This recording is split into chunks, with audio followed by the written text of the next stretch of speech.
अल्हम्दुलिल्लाहि रब्बिल आलमीन वल आक़िबतु लिल मुत्तक़ीन वस्सलातु वस्सलामु अला अशरफिल अंबियाइ वल मुरसलीन व अला आलिहि व अस्हाबिहि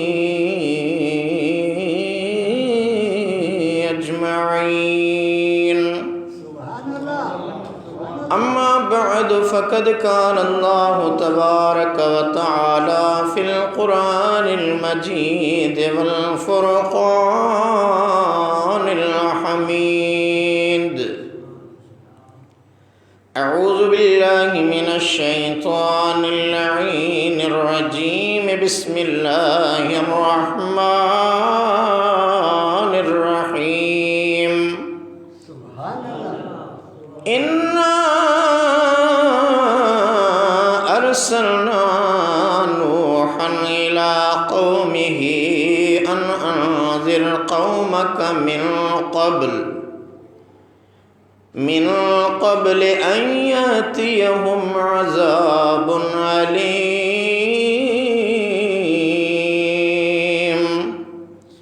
आमन्तु बिल्लाहि सदक़ल्लाहुल अलियुल अज़ीम व बल्लगना रसूलुहुन नबियुल हबीबुल करीमुल अमीन।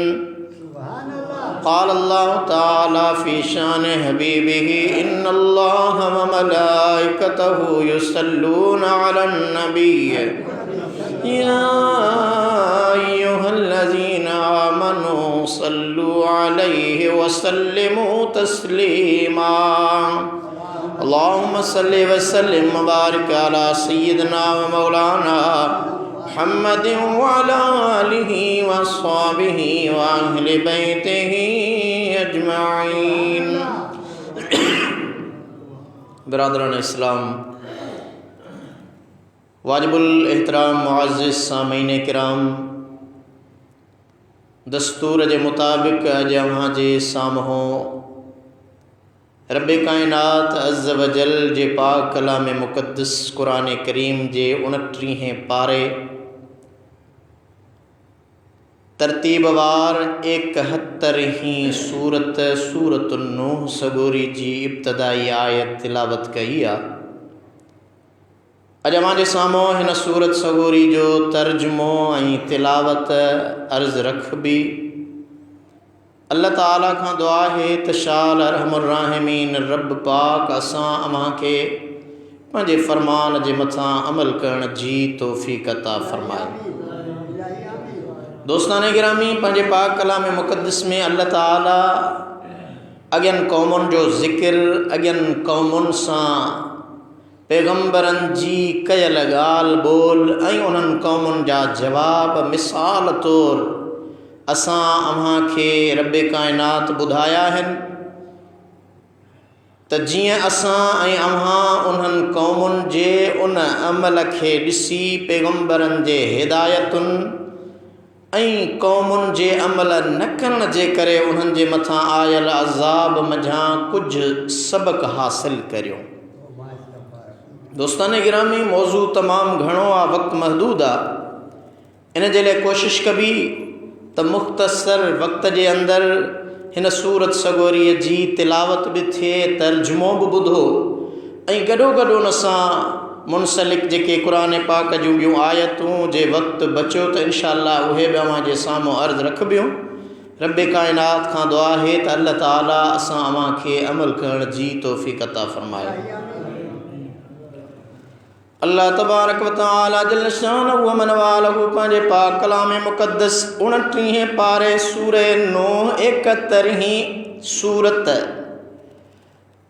उहा सूरह नूह जेका मक्के पाक में नाज़िल थी आहे, उहा सूरह नूह जंहिंमें 28 आयतूं बरुकूं अल्लाह तबारक व तआला इरशाद फरमाए रहियो आहे, इन्ना अरसलना नूहन इला क़ौमिही अन अंज़िर क़ौमक मिन क़ब्ल अन यातियहुम अज़ाबुन अलीम।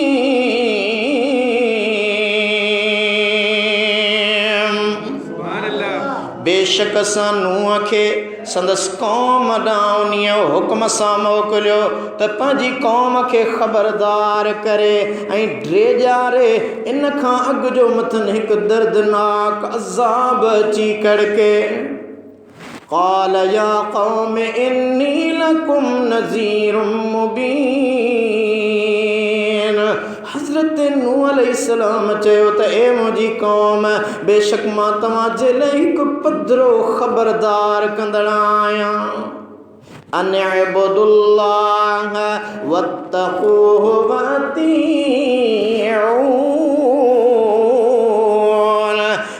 तव्हांखे चिता छो ॾियां त अल्लाह जी इबादत कयो ऐं संदसि नाफ़रमानीअ खां डिॼो ऐं मुंहिंजी फर्मा बरदारी करियो।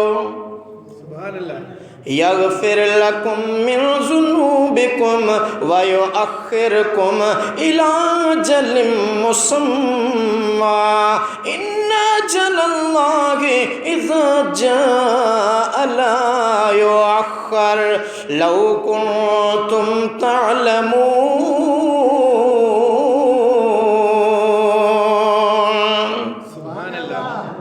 हज़रत नूह फरमायो जेकॾहिं फर्मा बरदारी कंदो त हू याने मुंहिंजो पाक परवरदिगार जा गुनाह माफ़ कंदो, अव्हांखे हिकु मुक़ररु कयल वक़्त ताईं मोहलत ॾींदो त जीअं तव्हांखे ईमान आणण ऐं अमल करण जो मौक़ो मिले, मन पंहिंजी आख़िरत संवारियो। बिला शक जॾहिं अल्लाह जो मुक़ररु कयल वक़्तु भरिजी ईंदो त पोइ टार ई न टरंदी, यानी को बि वक़्तु टारे न टरंदो। काश जेकर तव्हांखे इन ॻाल्हि जी परऊड़ पवे ऐं तव्हांखे सम्झ अची वञे। क़ाल रब्बि इन्नी दअउतु क़ौमी लैला।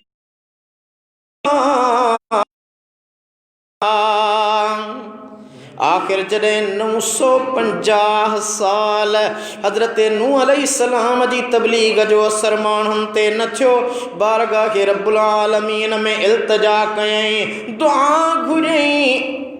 क़ाल रब्बि इन्नी दअउतु क़ौमी लैलन व नहारा। त ए मुंहिंजा रब, यकीनन मां पंहिंजी क़ौम खे राति ऐं ॾींहुं सॾींदो रहियो आहियां, हक़ जा होका ॾींदो रहियो आहियां, नसीहत कंदो रहियो आहियां। फलम यज़िदहुम दुआई इल्ला फ़िरारा। पर मुंहिंजे सॾण उन्हनि खे सॾण जे बदिरां परे भॼायो आहे, उन जो उल्टो असर उन्हनि ते पियो आहे। उहे वधीक जेतिरो मां हक़ जो पैगाम पहुचायां थो, एतिरो हू मूंखां परे भॼी रहिया आहिनि। वइन्नी कुल्लमा दअउतुहुम लितग़फ़िर लहुम जअलू असाबिअहुम फी आज़ानिहिम वस्तग़शौ सियाबहुम वअस्ररू वस्तकबरू इस्तिकबारा।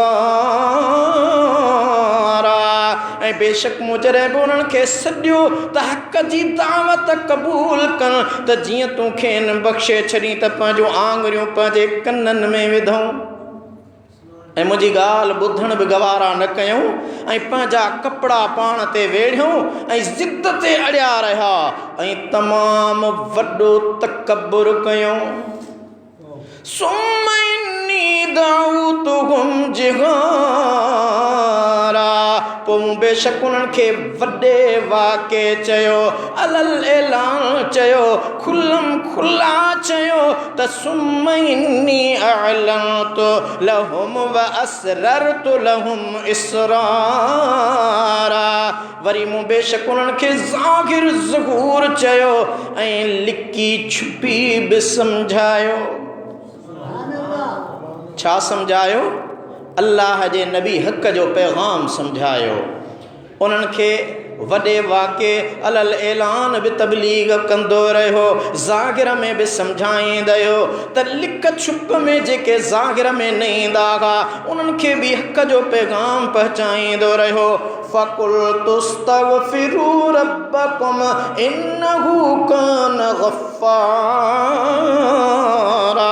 पोइ मूंखे हुसैन चयो त पंहिंजे रब खां बख़्शिश तलब कयो, बेशक हो हमेशा बेगद बख़्शण वारा आहे।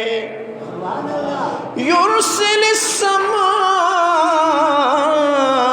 अलैकुम मिदरारा, हू तव्हां ते पंहिंजे करम जा ककर वसाईंदो ऐं हू तव्हां ते आसमान मां खूब मींहुं वसाईंदो। वयुमदिदकुम बि अमवालिन व बनीन वयजअल लकुम जन्नातिन वयजअल लकुम अनहारा,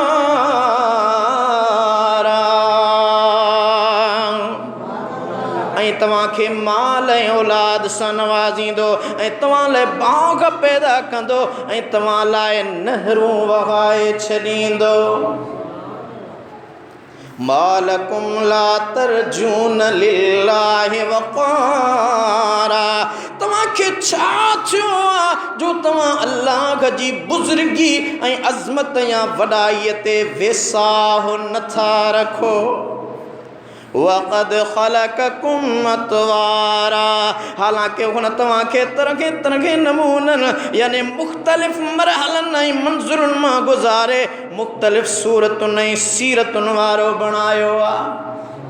अल्लाह जे नबीअ जी सम्झाणी त निहारियो, बार बार उन्हनि खे हर तरह जी सम्झाणी ॾेई रहियो आहे। अल्लाह जो क़ुरान थो फरमाए, अलम तरौ कैफ़ ख़लक़ल्लाहु सबअ समावातिन तिबाक़ा, छा तव्हां नथा ॾिसो त अल्लाह जी ज़ात 7 आसमान तबकनि में हिक ॿिए जे मथां कीअं पैदा कया आहिनि। वजअलल क़मर फ़ीहिन्न नूरन वजअलश शम्स सिराजा, ऐं उन्हनि में तव्हां लाइ चंड खे चमकंदड़ ऐं सिज खे बरंदड़ यानी रोशन ॾीओ करे पैदा कयईं। दरवाज़ा बंदि कर। अल्लाह ताला पंहिंजे प्यारे पैगंबर जी मारिफत रब्बे कायनात जी ज़ात बाबरकात उन्हनि खे हिदायत वारियूं ॻाल्हियूं सम्झायूं पए, पर हिदायत उन्हनि जे नसीब में न हुए। रब्बे कायनात जी ज़ात बाबरकात उन्हनि जे लाइ कई मिसाल ॾिना। अल्लाह ताला ते सूरह नूह जे 17 आयत में इरशाद थो फरमाए, वल्लाहु अंबतकुम मिनल अर्द नबाता, ऐं अल्लाह तव्हांखे ज़मीन मां हिकु ख़ासि नमूने सां पैदा कयो, यानी वधायो भी त विझायो बि। सुम्मा युईदुकुम फीहा व युखरिजुकुम इखराजा, पोइ तव्हांखे वरी साॻीअ ई ज़मीन में मोटाए ॾींदो ऐं वरी तव्हांखे उन मां ॿाहिरि कढंदो जीअं कढिबो आहे, यानी तव्हांखे ज़रूरु ॿीहर कढंदो ऐं क़यामत जे ॾींहुं हाज़िर कया वेंदो। वल्लाहु जअल लकुमुल अर्द बिसाता, ऐं अल्लाह तव्हां लाइ ज़मीन खे विछाणो कयो आहे। लितस्लुकू मिन्हा सुबुलन फिजाजा, त जीअं तव्हां उन जी खुलियल ऐं कुशादनि रस्तनि में हलो। हाणे ॿिए रुकूअ जे अंदरि सूरह नूह में अल्लाह ताला ॿुधाए रहियो आहे हज़रत नूह जी इब्तिदाई आयतुनि में उन्हनि खे जेका कयल तबलीग हुई, पहुचायल हक़ जो पैगाम हो, उन जो ज़िक्र हो।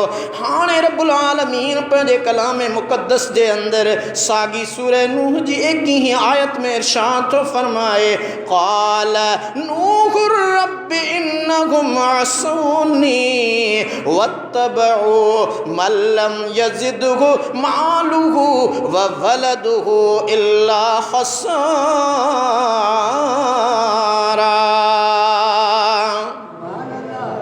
एतिरे सम्झाइण खां पोइ बि जॾहिं संदस कौम न मञो त हज़रत नूह अलैहिस्सलाम चयो ए मुंहिंजा रब बेशक उन्हनि मुंहिंजो चयो न मञो आहे। उन्हनि काफ़रनि जे सरदारनि जी कढ लॻा जंहिंजे माल ऐं औलाद उन्हनि लाइ नुक़सान खां सवाइ ॿियो कुझु कीन न वधायो आहे।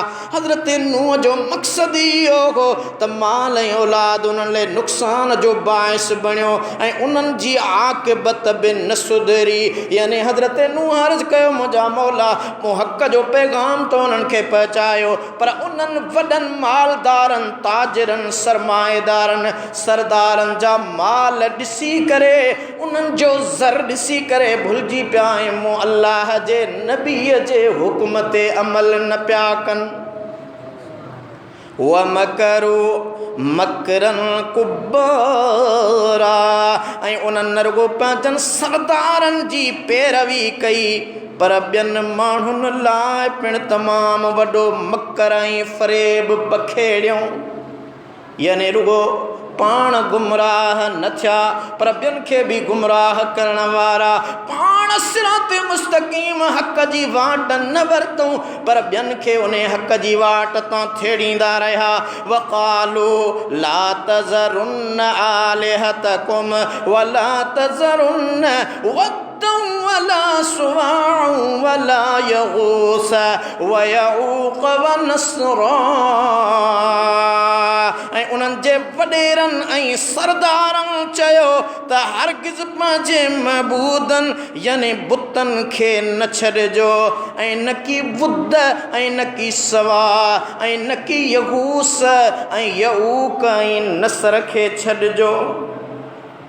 दोस्तो हिन आयत सगोरी सूरह नूह जी 23 आयत में जन बुतनि जो ज़िक्र थियो अल्लाह ताला उन्हनि खे ज़ाहिर फरमायो वद्दं वला सुवाअं वला यगूस वयऊक वनस्रा वद सवा यगूस यऊक ऐं नसर गुज़री वियल सालिह बानहनि जा बुत हा जिन खे हज़रत नूह अलैहिस्सलाम जी क़ौम पूॼींदी हुई छो त शैतान उन्हनि जे साम्हूं उहे बुत ठाहे रखिया हा शिकिलियूं ठाहे रखियो हो त हिननि जी पूॼा कयो छो त हिननि तमामु वॾो कारनामो सर अंजाम ॾिनो हो।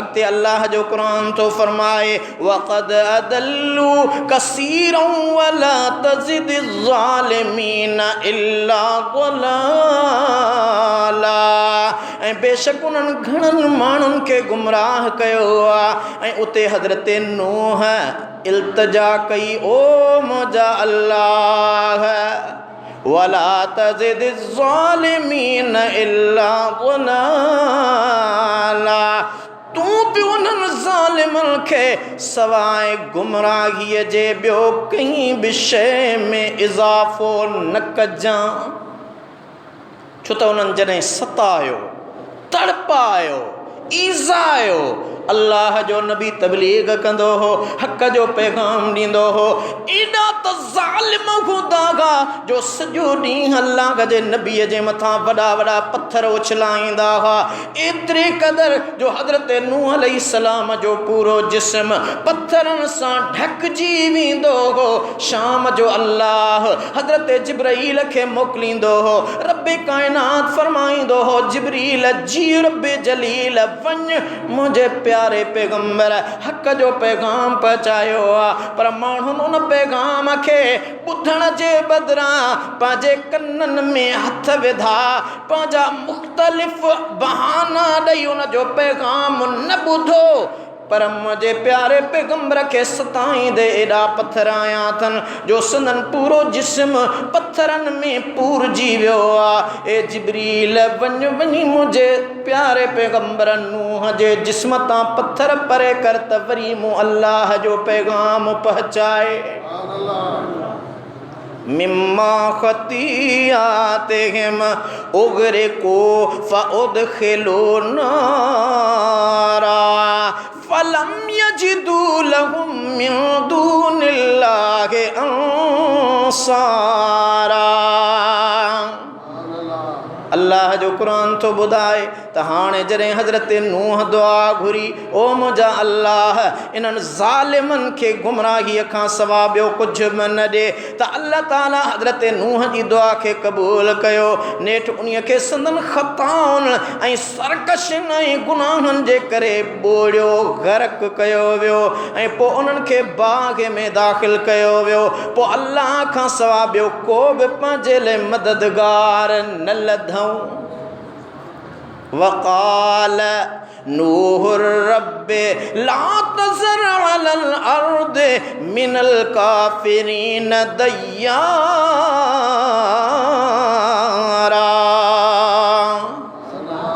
बी दुआ हज़रत नूह अलैहिस्सलाम इहा बि घुरी, ओ मुंहिंजा अल्लाह हाणे काफ़रनि मां को बि ज़मीन ते रहंदड़ या चुरंदड़ न छॾ। इन्नक इन तज़रहुम युदिल्लु इबादक वला यलिदु इल्ला फाजिरन कफ़ारा। छो त जेकॾहिं तो वाक़ई उन्हनि खे छॾे ॾिनो त उहे तुंहिंजे बाननि खे गुमराह कंदा ऐं उहे बदकार ऐं मुनकरनि खां सवा ॿियो न ॼाणींदा। रब्बिग़फिर ली वलिवालिदैया वलिमन दख़ल बैतिया मुमिनन वलिल मुमिनीन वल मुमिनात वला तज़िदिज़ ज़ालिमीन इल्ला तबारा।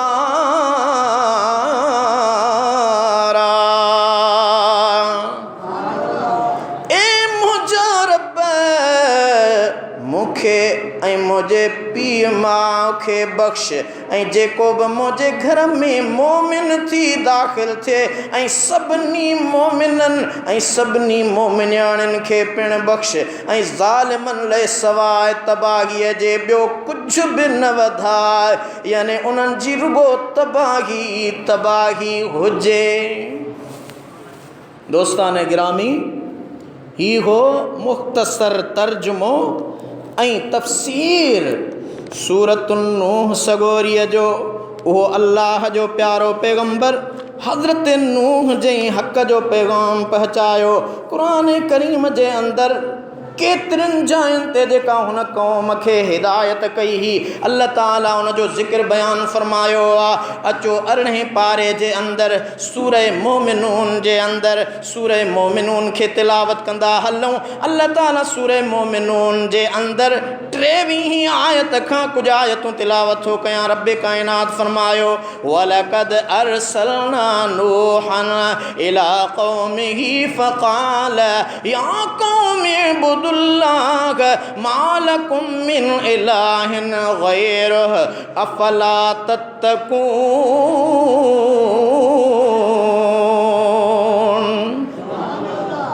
ऐं बेशक नूह खे असां संदसि क़ौम ॾांहुं मोकिलियो। पोइ उन चयो त मुंहिंजी क़ौम अल्लाह जी इबादत कयो, उन खां सवा तव्हांजो ॿियो को बि मबूद न आहे। छा पोइ तव्हां नथा ड्रिजो? फ़क़ाल अल-मलउ लज़ीन कफ़रू मिन क़ौमिही मा हाज़ा इल्ला बशरुम मिस्लुकुम युरीदु अन यतफ़द्दल अलैकुम वलौ शाअल्लाहु लअनज़ल मलाइकतम मा समिअना बिहाज़ा फ़ी आबाइनल अव्वलीन।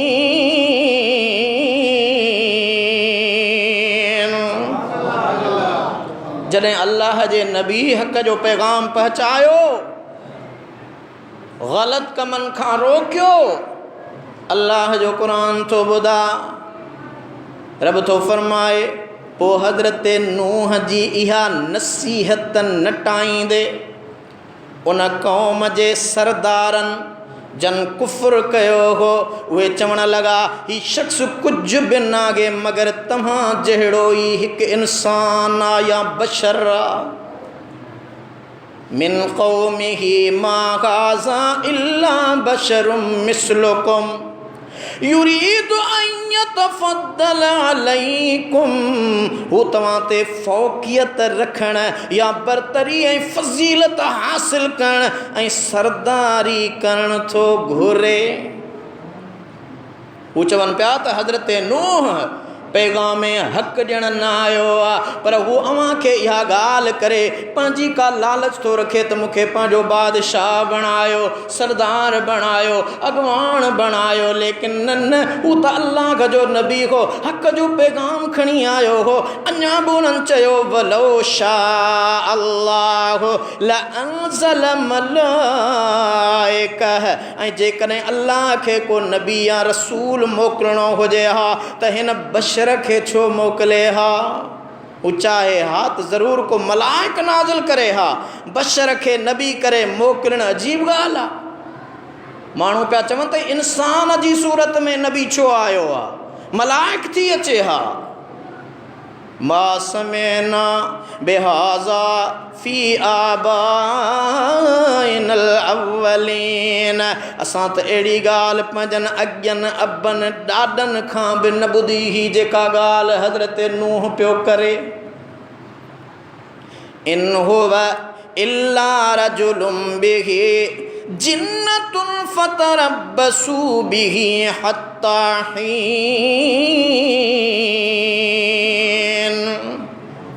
हाणे माण्हू छा पिया चवनि त ही हिकु शख़्स आहे जंहिंखे जुनून यानी दीवानगी आहे या चिरियो थियो आहे, पोइ तव्हांखे न लहे थोरो वक़्तु इंतज़ारु कयो, शायदि सुधरी पवे। उहे माण्हू ईअं पिया चवनि। ऐं उन्हनि माण्हुनि जो नज़रियो छा हो? अल्लाह तबारक व तआला जी ज़ात क़ुरान में ॿुधायो, सूरह हूद जे अंदरि उहो जवाब लिखियल आहे। सूरह हूद 12हों पारो 32 आयत में अल्लाह से फरमाए थो, क़ाल या नूह क़द जादलतना फ़अक्सरत जिदालना फ़अतिना बिमा तइदुना इन कुन्त मिनस सादिक़ीन।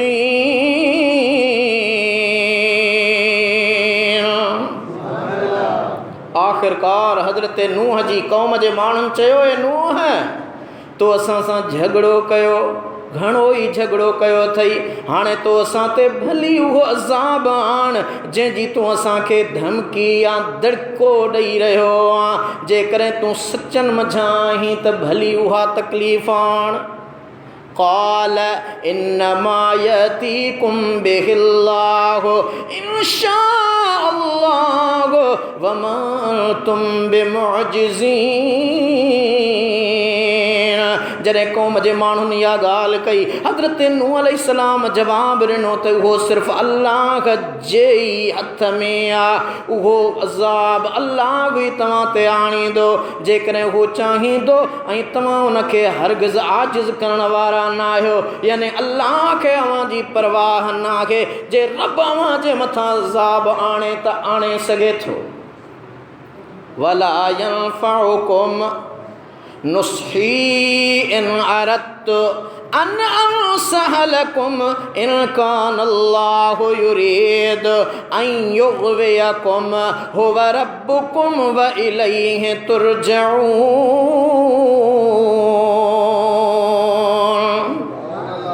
हाणे अल्लाह जो नबी हज़रत नूह उन्हनि खे चवे थो तई जेकॾहिं अल्लाह जी मशीयत ऐं मर्ज़ी इहा आहे त तव्हांखे तव्हांजी सरकशी हठ ऐं ज़िद जे करे सज़ा ॾिए त पोइ मां खणी तव्हांजी ख़ैर ख़्वाही जो इरादो बि कयां। जेकॾहिं अल्लाह इहो चाहे थो तव्हां गुमराह ई रहो, पोइ मुंहिंजी ख़ैर ख़्वाही अव्हां जे कंहिं बि कम में न ईंदी। उहो ई तव्हांजो रब आहे ऐं तव्हां उन ॾांहुं ई मोटाया वेंदव। मुंहिंजो कमु आहे हिदायत करणु, पर जेकॾहिं अव्हां हिदायत ते नथा हलो, मुंहिंजी ॻाल्हि नथा मञो त मूंखे परवाह न आहे। मां अल्लाह जो हक़ जो पैगाम पहुचायो। जेकॾहिं रब अव्हां जे मुक़दर में हिदायत न लिखी आहे त मां छा थो करे सघां। अम यक़ूलू नफ़्तराहु क़ुल इन इफ़्तरैतुहु फ़अलैय इजरामी व अना बरीउम मिम्मा तुजरिमून।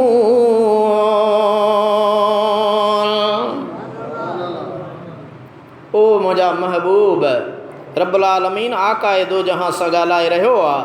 छा उहे मुनकर चवनि था त उन पैगंबर इहो क़ुर पाण घड़ियो आहे? चओ त जेकॾहिं उनखे मूं घड़ियो आहे त मुंहिंजो ॾोह मूं ते आहे, ऐं मूं ते जंहिं कूड़े इल्ज़ाम जा मां ॾोहारी आयो तंहिंखां आउं आजो आहियां। यानी हक़ जो पैगाम जॾहिं ईंदो हो।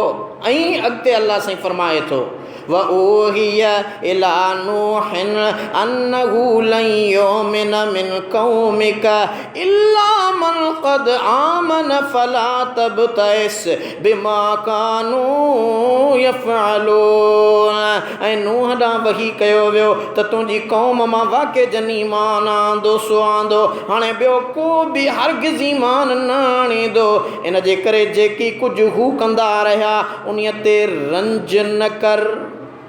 अनकरीब अल्लाह उन्हनि खां इंतकाम वठण वारो आहे। यानी हमेशह ख़ुदा जे तरफ़ खां जॾहिं हक़ जो पैगाम आयो आहे ऐं उन हक़ जे पैगाम खे ॿुधण खां पोइ कहीं अमल न कयो आहे त रब जी ज़ात बाबरकात उन्हनि ॾांहुं वईद आंदो आहे त ख़बरदार ख़बरदार, जेकॾहिं तव्हां नथा मञो हक़ ऐं हिदायत ते नथा हलो त हाणे मूं ख़ुदा जे अज़ाब खे अव्हां पाण सॾु कयो आहे। वस्नइल फुल्क बिअयुनिना ववहयिना वला तुखातिबनी फिल्लज़ीना ज़लमू इन्नहुम मुग़रकून। ऐं ओ मुंहिंजा नूह नबी असांजे अखियुनि जे आॾो असांजे वहीअ मुताबिक़ हिकु ॿेड़ी ठाहे ऐं ज़ालिमनि यानी मुशरिकनि जे मुतलिक़ मूंसां वधीक मुखातिब न थिजां ऐं न दुआ घुरजां, छो त हू यकीनन ग़रक़ थियण वारा आहिनि। हज़रत नूह जॾहिं अर्ज़ु कयो मुंहिंजा मौला मुंहिंजी हिदायत ते अमल नथा कनि, हाणे भली इन्हनि खे तबाह ऐं बर्बाद कर। अल्लाह साईं फरमायो मुंहिंजा नबी मुंहिंजी तुंहिंजी दुआ क़बूल कई आहे, हाणे बेड़ो ठाहे, पर ईअं न त बेड़ो ठाहीं बि उन्हनि जे लाइ दुआ बि घुरी। वयस्नउल फुल्क वकुल्लमा मर्र अलैहि मलउम मिन क़ौमिही सखिरू मिन्हु क़ाल इन तस्खरू मिन्ना फ़इन्ना नस्खरु मिनकुम कमा तस्खरून। ऐं हज़रत नूह ॿेड़ी ठाहींदो रहियो जॾहिं बि संदसि क़ौम जे सरदारनि या चङनि मुड़ुसनि या वॾेरनि मां को संदसि भरिसां लंघंदो हो, ठिठोलियूं कंदो हो ऐं हज़रत नूह उन्हनि खे चवंदो हो त जेकॾहिं अॼु तव्हां असां ते ठठोलियूं कयो था, अनक़रीब असां बि अव्हां ते ठठोलियूं कंदासीं जीअं अव्हां ठठोलियूं करे रहिया आहियो। तव्हां चओ था ॿेड़ी छो थो ठाहियां? फसौफ तअलमून मन यातीहि अज़ाबुन युख़ज़ीहि व यहिल्लु अलैहि अज़ाबुम मुक़ीम।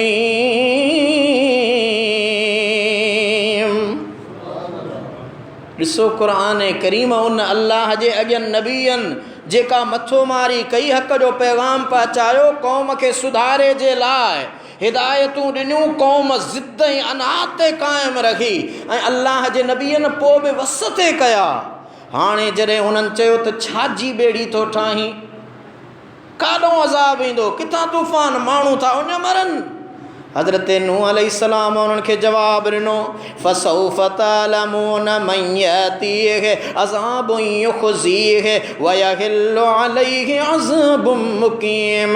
जल्दी तव्हांखे पतो पइजी वेंदो त कंहिं ते थो उहो अज़ाब अचे जेको उनखे हिन दुनिया में ख़्वार कंदो ऐं आख़िरत में पिणु उहो अज़ाब उन ते हमेशह लाइ अची टुटंदो।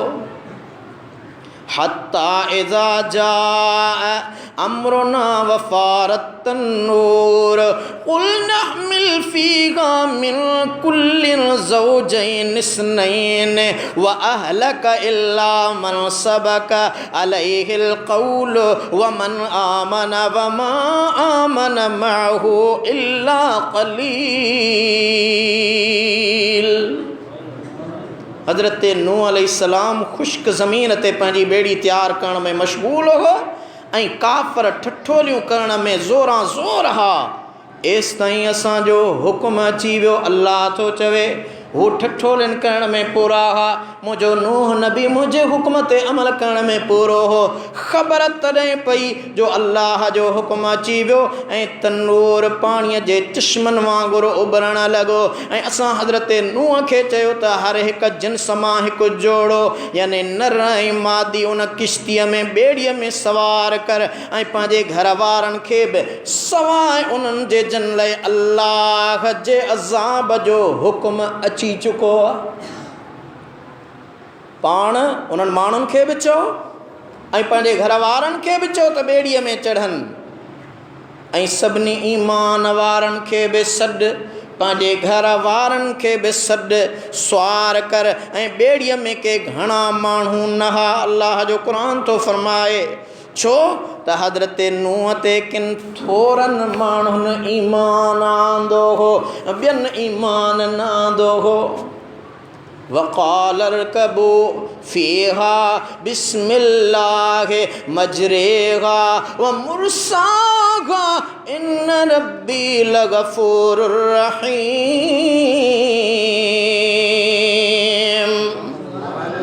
हाणे तूफ़ान तनूर मां पाणी निकितो, रूए ज़मीन ते पाणी आहे ऐं हज़रत नूह अलैहिस्सलाम ऐलान कयो त हिन ॿेड़ीअ में सुवार थी वञो। हिन जो हलण ऐं हिन जो बीहण अल्लाह जे नाले सां आहे। बेशक मुंहिंजो रब वाक़ई गफ़ूर रहीम यानी बेहद बख़्शण हार ऐं रहम वारो आहे। वहिय तजरी बिहिम फ़ी मौजिन कल जिबाल वनादा नूह इब्नहु वकान फ़ी माज़िलि या बुनय्या अर्कम मअना वला तकुम मअल काफ़िरीन।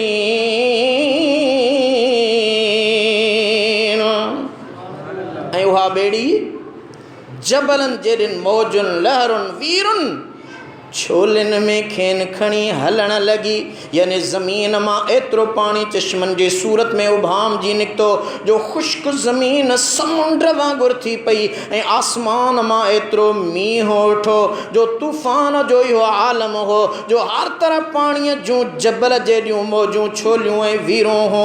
ऐं हज़रत नूह अलैहिस्सलाम पंहिंजे पुट खे जेको पर भरो किनारे ते बीठल हो सदा कई ओ मुंहिंजा बच्चा। वनादा नूह इब्नहु वकान फ़ी माज़िलि या बुनय्या अर्कम मअना वला तकुम मअल काफ़िरीन। ओ मुंहिंजा बच्चा असां सां गॾु हिन ॿेड़ीअ में सवार थी ऐं काफ़रनि सां गॾु शामिल न थी। ॿियो ख़ानदान त ॿेड़ीअ में चढ़ियो पर उहो पुट ॿेड़ीअ में न चढ़ियो। क़ाल सआवी इला जबलि यअसिमुनी मिनल माए क़ाल ला आसिमल यौम मिन अम्रिल्लाहि इल्ला मन रहिम व हाल बैनहुमल मौज फ़कान मिनल मुग़रक़ीन। उहा गुफ्तगू ॻाल्हि ॿोल अल्लाह क़ुरान में लिखी तुंहिंजे मुंहिंजे हिदायत वास्ते ॿुधायो। संदसि पुट जवाबु ॾिनो जल्दी अहिड़े जबल ते चढ़ी वेंदुसि पनाह वठंदुसि जेको मूंखे हिन ॿोड़ जे पाणीअ खां बचाईंदो। हज़रत नूह चयो त अॼु का बि शइ अल्लाह जे हुक्म खां बचाइण वारी न आहे सवाइ उन जे त अल्लाह पाण कंहिं ते रहम करे। एतिरे में हिकु छोली लहर या वीर हज़रत नूह ऐं उन जे पुट जे विच में आई ऐं हू यानी हज़रत नूह जो पुट बैनहुमल मौज फ़कान मिनल मुग़रक़ीन वीर मौज जो आई। हज़रत नूह अखियुनि सां ॾिठो त उन जो पुट वीरुनि जे वर चढ़ी तबाह थी वियो। वक़ील या अर्दु इब्लई माअके व या समाउ अक़लिई वग़ीदल माउ वक़ुदियल अम्रु वस्तवत अलल जूदी वक़ील बुअदल लिक़ौलिल क़ौमिज़ ज़ालिमीन। जॾहिं ज़मीन ते रहंदड़ सभु ग़रक़ थी विया ऐं को साह वारो न बचो त इलाही हुकुम थियो ए ज़मीन तूं पंहिंजो पाणी चूहे वञ ऐं ए आसमान तूं पंहिंजो पाणी वसाइण बंदि कर ऐं अहिड़ी तरह पाणी सुकायो वियो ऐं काफ़रनि जो कमु तमामु कयो वियो। हज़रत नूह जो बेड़ो जूदी जबल ते अची बीठो ऐं निदा ॾिनी वई त ज़ालिमनि जी क़ौम हलाक थी वई ऐं अल्लाह जी रहमत खां हमेशह हमेशह दूर थी वई। आयतूं तर्जुमो तफ़सीर त अञा कलील आहे, वक़्तु ख़तमु आहे। बहरहाल मक़सद जी ॻाल्हि त अल्लाह ताला क़ुरान पाक जे अंदरि उन्हनि जे अज़ाब जा मिसाल ॿुधाया। बंदा मूं उन्हनि ॾांहुं पंहिंजा नबी मोकिलिया, किताब मोकिलिया, उन्हनि अमल न कयो हो, पोइ मूं अल्लाह उन्हनि जे मथां अज़ाब आंदो। अॼु किरोना जी सूरत में मुस्लमान तुंहिंजे मुंहिंजे मथां कुदरती वबा आई आहे, कुदरती ॾमर आहे। ताज़ो मूं ॾिठो कश्मीर जे अंदरि जेके गर्मीअ वारो इलाइक़ो आहे, एतिरी बर्फ़बारी पई आहे जो फ़सुल तबाह थी विया आहिनि, माण्हू रोअनि पिया। पहिरियां त ख़ुशियूं पिए कयूं त वाह जो फ़सुलु थियो आहे, पर अल्लाह जो शुक्र अदा न करण जे करे रब उन ते बि क़ादिर आहे, बर्फ़बारी जो थी समूरियूं कणकूं ख़तमु। जेको रब सिहत ॾिए थो, आफ़ियत ॾिए थो, ताक़त ॾिए थो, दौलत ॾिए थो, इज़त वारो बणाए थो, उहो रब ॾिसे थो त मुंहिंजो बंदो मुंहिंजी उन ॾिनल ताक़त, ॾिनल दौलत, ॾिनल इज़त खे केतिरो निभाए थो। उहा ॾिनल दौलत मूं अल्लाह जी राह में ख़र्च थो करे या शैतानी शुगलनि में। पंहिंजी मूं जेका रब उनखे सिहत ॾिनी आहे, उहा सिहत मूं अल्लाह जी इबादत में सर्फ़ थो करे या आयाशनि में ख़तमु थो करे। उन इंसान खे जेका मूं दुनिया जे अंदरि इज़त ॾिनी आहे, उन इज़त ते गुरूर, तकबुर, वॾाई, अना मग़रूरी थो करे या मुंहिंजे महबूब मदनी घोट वांगुरु झुकी सजदो थो करे। मुंहिंजा मौला तुंहिंजो शुक्र आहे जो पंहिंजो महबूब नबी बणायो। त असां अव्हां जे लाइ कलाम इलाही जे अंदरि अहिड़ा खोड़ सारा मिसाल मौजूदु आहिनि, जन मिसालनि मंझां छो त ही क़ुर असांजे लाइ हिदायत आहे। उन्हनि जा वाक़िया, उन्हनि जूं ॻाल्हियूं इन्हीअ जे लाइ ॿुधायूं वियूं त मुंहिंजा महबूब में इन्हनि खे चओ, ॿुधाइनि त अॼनि क़ौमुनि बि ईअं ज़िद कयो हो, मूं अल्लाह जे फ़रमान ते अमल न कयो हो, मूं रब खे परवाह नाहे। जेको अमल न कंदो पोइ पंहिंजे लाइ पाण अज़ाब घुरी वठंदो।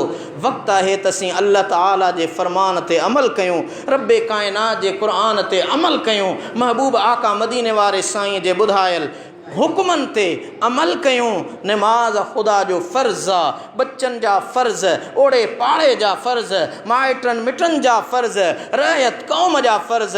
अल्लाह ताला असांखे सभई फ़र्ज़ निभाइण जी तौफ़ीक़ अता फ़रमाए।